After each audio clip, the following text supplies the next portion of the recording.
सुंदर विषय है, संयम खलु जीवनम। संयम ही जीवन है। आप मुझे कहें कि ऐसा सुंदर एक शब्द जो कि हमारे जीवन की दिशा बदल दे, हमको दृष्टि विज्ञान दे ताकि हमारी अच्छी सृष्टि बन जाए, तो मैं भारतीय संस्कृति नहीं, विश्व की समस्त संस्कृतियों में से एक कॉमन सुंदर शब्द निकाल के देता हूं जो किसी भाषा, लिंग, जाति और किसी भी प्रदेश से नहीं जुड़ा होकर के मानव मात्र से जुड़ा हुआ होगा, मानव मात्र के लिए उपयोगी हो, तो वो शब्द है संयम।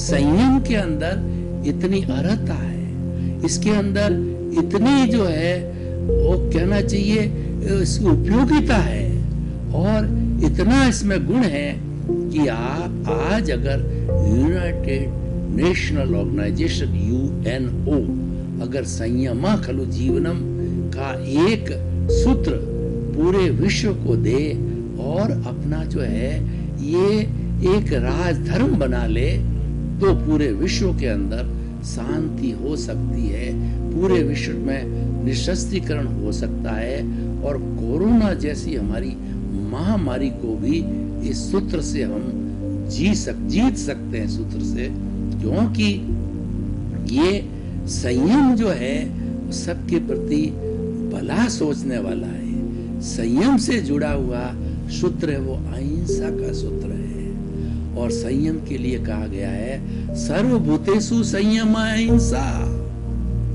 प्राणी मात्र के प्रति जो है शुद्ध चिंतन करना, प्राणी मात्र का हित करना, उसके प्रति संयम करना है, वही अहिंसा है।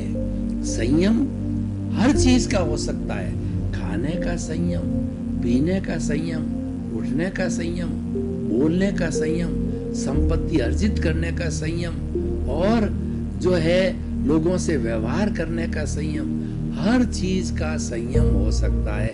संयम का मतलब संकोच करना। हम उतना ही धन अर्जित करें जितना कि सादगी से हमारा जीवन यापन हो सके, ये संयम है। Simple living and high thinking की बात करना, जितना हमारी मूलभूत आवश्यकता है, रोटी, कपड़ा, मकान, शिक्षा, चिकित्सा, उतना ही हम अर्जन करें, और भाग्योदय से, पुण्योदय से अगर हमको ज्यादा मिलता है तो शेष संपत्ति को हम जो है लोगों के लिए समर्पित करें, लोगों के भले के लिए लगावें।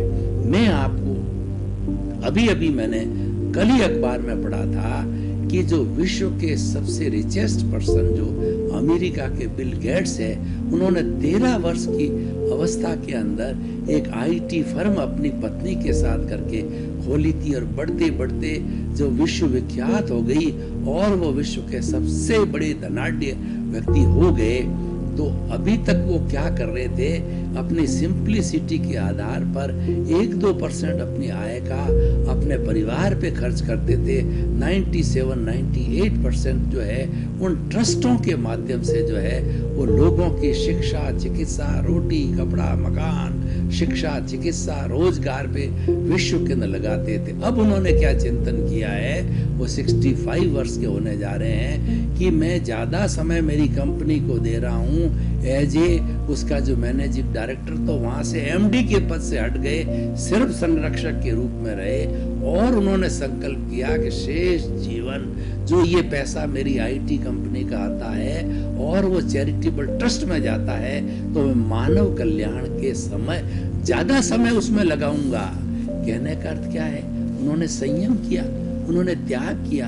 संयम और त्याग एक दूसरे से जुड़े हुए हैं। संयम के अंदर लोक कल्याण की भावना है, उसके अंदर सर्वे भवन्तु सुखिनः सर्वे भवन्तु निरामया वसुधैव कुटुम्बकम की भावना है कि हम सभी एक ही माता पिता, वसुदेव पिता, और हमारी माता पृथ्वी माँ है, उसकी संतान हम भाई भाई हैं। उस भाई भाई के होने से भाईचारा आया, भातृत्व आया, राम लक्ष्मण की जोड़ी आई, और वो भाई भाई का प्रेम आया।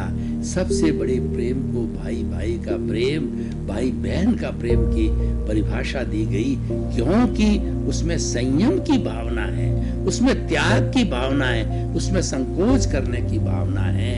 तो ये मैं जैन धर्म को यहाँ कोट करना चाहूँ तो जैन धर्म ने ये माना, इच्छा परिमाण करो।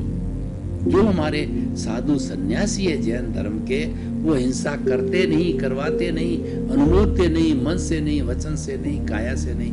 वो तो ईश्वर का रूप है हमारे सामने, एक रोल मॉडल है, नौकोटिक त्यागी है और वैसा जीवन जी रहे हैं। हम उनको देख करके वैसा जीवन जी सकते हैं, लेकिन हमारा इतना सामर्थ्य नहीं। तो भगवान महावीर ने 2 तरह के धर्म चलाए, एक तो आगार धर्म, एक अणगार धर्म। अणगार धर्म का मतलब no concession at all, no कोटिक त्यागी, वो साधु बनता है जीवन पर्यंत जो है अहिंसक, 100% अहिंसक कहते हैं हम उनको, और वो है वास्तव में, दुनिया भी मान रही है। लेकिन इतना सामर्थ्य हर एक का नहीं होता।